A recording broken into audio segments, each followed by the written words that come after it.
Hey all, welcome back to my channel. If you haven't been here before, my name is Jules or Julie, and I mostly make videos surrounding topics such as music, makeup, as well as mental health.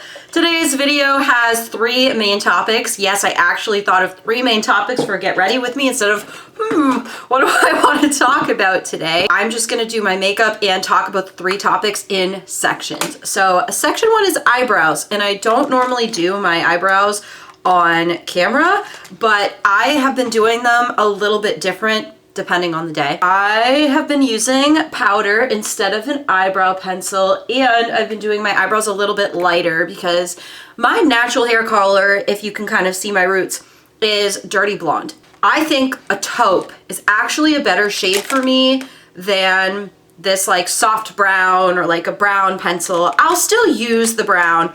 To be quite honest with you, this is an old Profusion palette, but the soft brown has been dipped into a little bit more than the taupe, and the taupe wasn't really well loved. So I said, you know what, I'll give it a whirl, and I liked it a lot. So I use a little brush like this, and I also have a brow primer that's in here, and I just take it and put it on my eyebrows, and it makes life easier. Now that we're all prepared here, and I finally found my brush, on to topic one. This has been discussed in a few YouTube videos that have come up in my recommended, and I have been watching it. This is on the topic of true crime.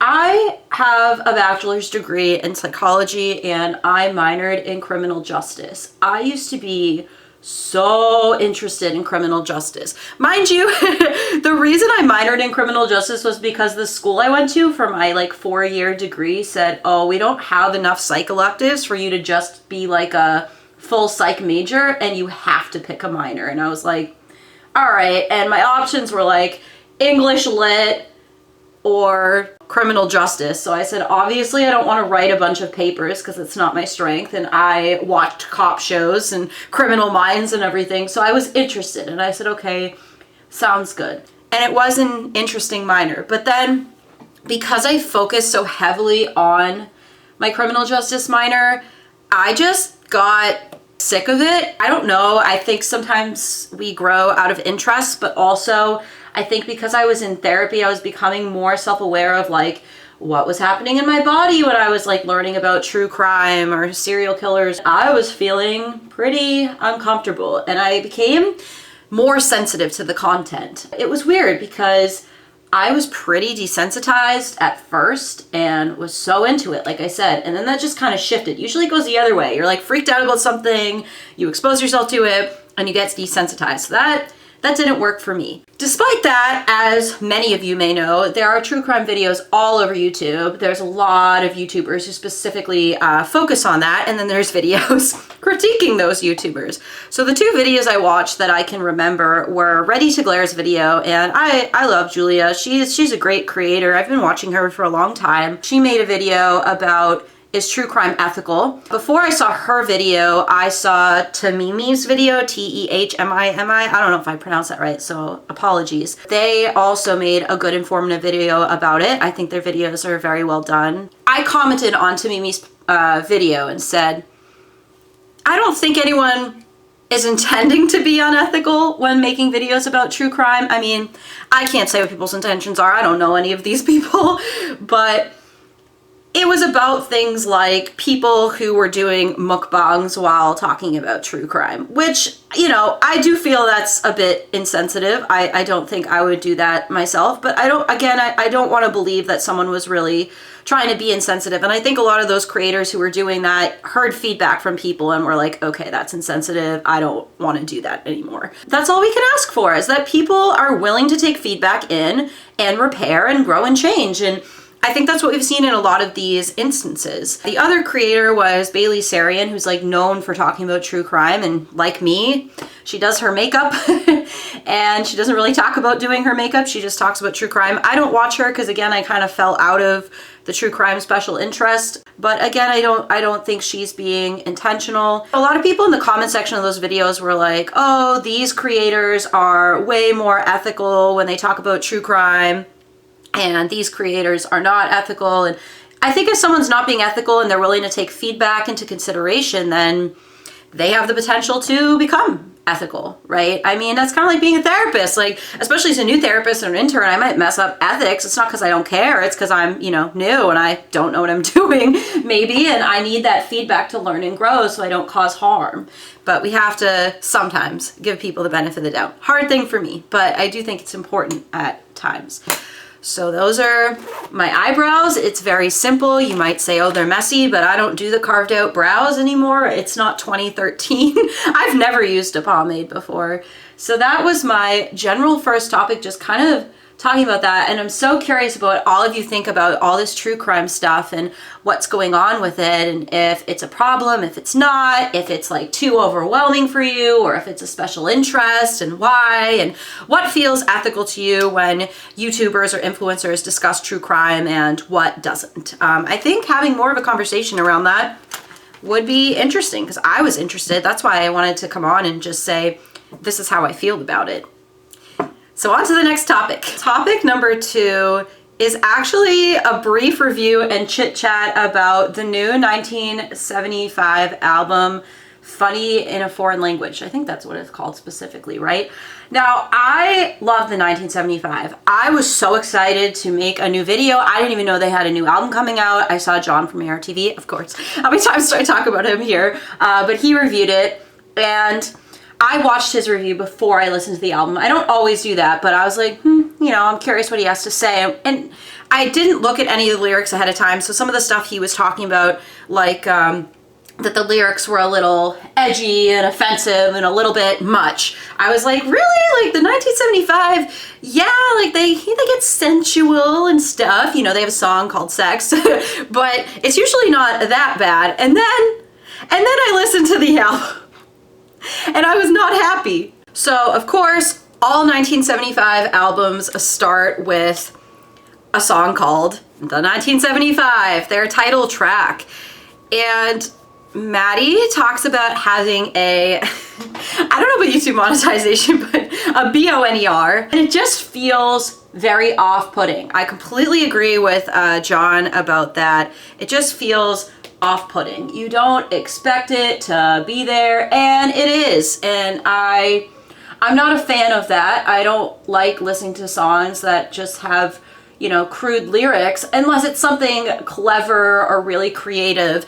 And that's where I'm so torn, because the 1975 is probably one of the most creative bands around and are really popular because of that. The interesting part is, of course, John from ARTV and Jules here, we are our own separate people with separate opinions, and I stay out of the music community because they're mean when you don't agree with them. They're like, this song sucks, right? John did not like Notes on a Conditional Form very much, and I did not like a lot of the songs on there. It was a very long album though, and there were a lot of chances for redemption. I liked that album. You can look at my review. I will try to remember to link it below. I did review that album. I'm going like this in the thumbnail. I'm all excited about it. And I still go back and listen to that album. I loved the song People. I loved how aggressive that song was, and that it was the second song on the album, and it really just stood out and is catchy and interesting. I went on Genius. I looked at like, why did the 1975 write this album with such crude lyrics? There are reasons like, oh, this song is attached to this song from, you know, a long time ago. And I'm like, okay, but I don't really see it that way. I don't know. I felt like the lyrics were really shallow. I didn't feel like they went in depth. It felt like a 15-year-old boy wrote the album. This is why I didn't want to make a video, because I don't like making reviews, and I've said this before, of albums or bands that I don't like, but I love the 1975. And, you know, I had the song Oh Caroline from the album stuck in my head today, and I was like, that song was like okay, and there's some sweet songs on there, but even those are not very detailed. There's not a lot to them. I just was not a fan. Nothing really stuck with me. I thought, of course, that the instrumentation and the vocals were good because it's the 1975 and I wouldn't expect anything less, so I don't think it was all bad. And if you liked it, congratulations. You are allowed to like things that I don't like, and I'm so happy for you that you have an opinion. As some of you may know, I recently formally got diagnosed with OCD. I've had OCD. I was talking about OCD in therapy yesterday for the first time. I've had OCD since I was 9 years old. I was never formally diagnosed, but I started going to therapy when I was 9. Anyway, that's not what this video is about.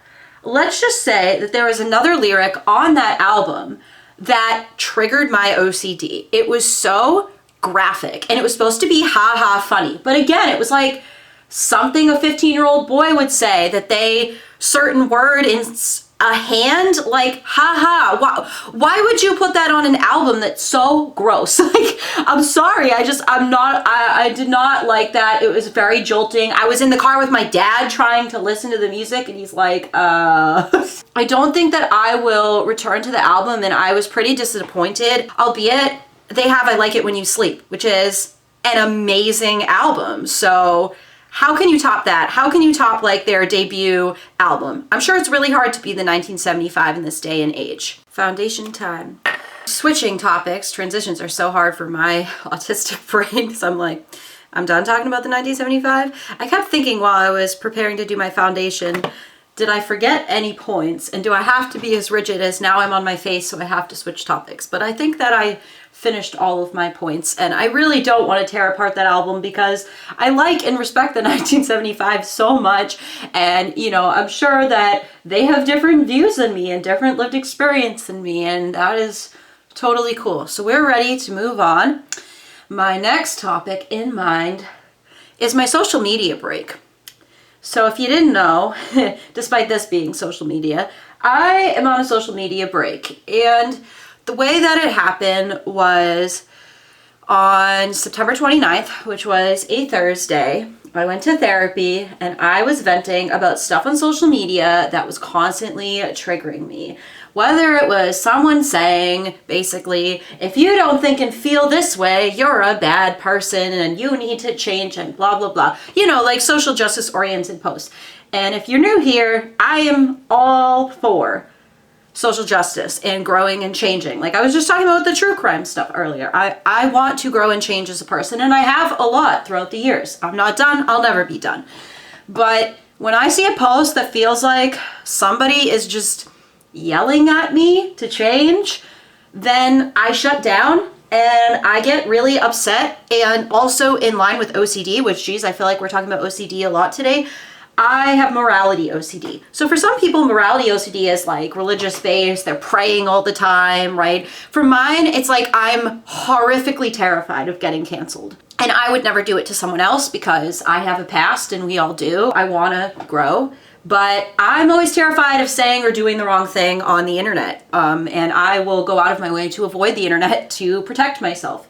So that's sort of what I did, because being on social media was just flaring out my OCD. It was also making me feel pretty down and depressed. I just felt really lonely and out of place. Like social media, sometimes I call it anti-social media, because it just doesn't feel like people are really invested in what's going on. And I know sometimes it's the algorithm. Like people don't see my posts because of an algorithm. But other times I feel like I just picture people seeing my post and being like, bleh.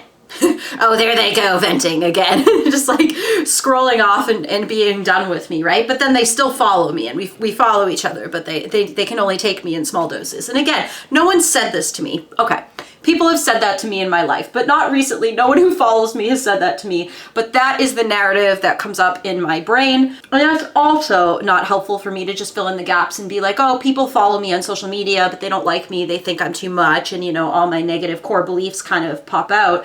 And yes, I know I need to cope with these things, and I do have to return to social media, but I have to tell you that I don't particularly want to, because it was just activating me every single day. Like within 5 minutes, I'd go on my phone. There was a post that really, really activated me, and it was someone in the similar field to me that was like a neurodivergent affirming provider, and they were saying that if you don't take health insurance, then you're not ND affirming. And I could make a whole separate video on that, because at its core, you can resonate with that person. But there are a lot of reasons why certain therapists might not take insurance, and they don't usually start off that way. We go to school, I did an unpaid internship, 700 hours, mind you, and I had the privilege to do that. Not everyone does, which makes the mental health care field, like being in it, working in it, inaccessible, and doesn't really help the whole therapist shortage that we have either. And then you're pre-licensed, or if you're social work, you might have an initial license, and you do that for a couple of years and make less pay, way less pay than a licensed therapist, and you work in a tough environment, usually with people at risk or youth or in an agency or nonprofit or something like that. And you do all of that, and then eventually, if you would like and you have the confidence, you can go on your own and have your own business. With inflation and capitalism and all, we're in this with you as therapists. Not that I'm one anymore, but I talk like I am, I know. It's hard, it's disappointing. We want to offer sliding scale. We want to be able to take insurance, and some therapists do and some therapists don't. And it really just depends on their means and needs and so many other factors. I feel like in a lot of conversations, therapists aren't considered, but even worse, this post was coming from a fellow therapist who was saying, "You're not ND affirming." And I was like, yeah, I am. Even though I did take insurance and I, wasn't in that situation, but I thought I'm still ND affirming. Other people can see a post like that and scroll past it. But when you have OCD, especially morality OCD, you get a lot of intrusive thoughts. You see that and your intrusive thoughts just go and go and go, and it's really uncomfortable, and I felt terrible about it, and I think that was just kind of the tipping point for me. So my therapist said, "Okay, have you taken social media breaks before?" And I was like, boy, howdy, have I. I've taken plenty of them before, but some have been too severe, like to the point that I was terrified to be on social media and deactivated my Facebook for like 2.5 years, didn't have Instagram, Tumblr, Twitter, nothing. Just like took care of myself and my life. I had Snapchat, that was it. And didn't have my YouTube channel yet, and was a ghost. Was like, didn't want to be found. And I don't want to get to that point because I don't think that's healthy for me. But I said, okay, I'm gonna take a break from social media. I think that is fairly realistic and might help me to feel better. So that's what I did, and I wrote posts on social media that I was just gonna take a few days off and be back, as if anyone cares. I have 100 followers and a private profile, but I did not stick with that. After a week, I was like way less triggered. Of course, I have a lot of triggers in my own life, so I still had triggers, but less because social media was not part of it, or seeing my online friends posting or out having fun with their friends and not answering my messages, which I'm not mad about that. That's irrational, but social media makes you have a narrative of, oh wow, no one likes me and no one wants to be my friend and I'm annoying. A lot of people, I am in my early 30s, are getting married. People I know, people who are online friends. John from ARTV and Hannah got married, which is so cute and so exciting. And I did kind of like peek on social media to see their pictures. But this is vulnerable. I'm separated emotionally as I say this. But when I see photos of people getting married or people like having kids, I cry and feel upset. And I don't think jealous is the right word, because I'm like so happy for them. Like I'm so happy for all like my online friends and family who get married and have kids. But like I'm so far away from accessing all that I don't know if I will ever have that in my life. And I feel like very far behind, and I struggle with a lot of comparisons with my peers. I have mascara on my face. I know it can be cleaned up, so I'm gonna move on with my life. And I just realized I have a warm tone shadow on, so I can use my butter bronzer. I have my butter bronzer. Oh, so exciting. Comparisons. This is something probably a lot of you struggle with, and something I struggle with myself. If I sit alone here in my little room filming this YouTube video, I'm like, I'm doing great. I had a nice morning. I went for a nice little walk at the local reservoir with my dad. I got my Dunk's coffee. I'm doing my makeup. I'm gonna have my lunch and nourish myself and relax. But then I go on social media. And mind you, I don't go out into the real world all that much. So social media is not the real world, but it's the closest thing I have access to with the real world in mind. And I see everyone doing stuff. Oh, I just bought a house because I'm an entrepreneur, or I work 9 to 5, or I whatever, and I am not working right now, and I do not know when I will work again, because I am not ready for that. And then I feel bad about myself. I feel really bad about myself, and I say I'll never be like that person. And especially now that I have the formal autism diagnosis, I mean, I've been self-identified for over 1.5 years, but it became more real, and there was more of a grieving process when I got formally diagnosed. Like, oh, there's a reason I'm not like other people. Okay. But then, of course, there's the ableist narrative of, oh, there's lots of autistic people who work and do everything, but like, do they want to? I don't know. I can't speak for other people, but do they want to? Do they really want to do it all? Because I don't know. I feel like that would contribute to a lot of burnout and meltdowns for me personally, but everyone's neurotype is different because some autistics are also ADHD and I don't have that experience. And so, you know, there's just so many pieces. There's autistics who are BIPOC and marginalized in different ways than me, and we could have a whole conversation about that later. But I don't like comparing myself to other people. It just doesn't help my mental health. It doesn't put me in a good headspace, and I don't want to do it. So I was just going to take those few days, and I decided to take a whole month off social media. My friend Sarah actually took a whole month off social media a while ago, and I just said, wow, like that must have been really hard for her to do. But then I was like, I wonder if I could do it. So I challenged myself, and I also tried to break out of rigidity around it, like saying to myself, you know what? I can use YouTube. I can still use Messenger because I don't want to be isolated for this social media break. I can still interact with my partner and my online friends and family and whatever. And I found myself clicking on apps, scrolling for a second, catching myself and clicking off. And instead of saying, oh, I messed up my social media break, I'm not really taking one, I'm trying to not be hard on myself. And I feel like the benefits of this break have just been so clear and helpful. And I strongly recommend social media breaks. I used to recommend them to clients all the time, but I'm almost done with my makeup. So I'm gonna finish up my makeup and come film my outro. Those are my 3 topics. Hello, I'm back. I don't know how this angle is, but this is the finished look. I feel it's a very Halloween with my orange lipstick. Even though this is like a cool toned orange, I just saw the warm orange eye and I was like, orange lip. But I hope that you enjoyed this video of me talking with actual topics in mind. I hope it resonated for you. Maybe there's something you'd like to discuss with me in the comments that resonated for you. I'd love to have a conversation with you there. Please subscribe to my channel, Just Jules, our new channel name, if you haven't already. I'd love for you to like this video as well, and I will catch you on the flip side. Bye all.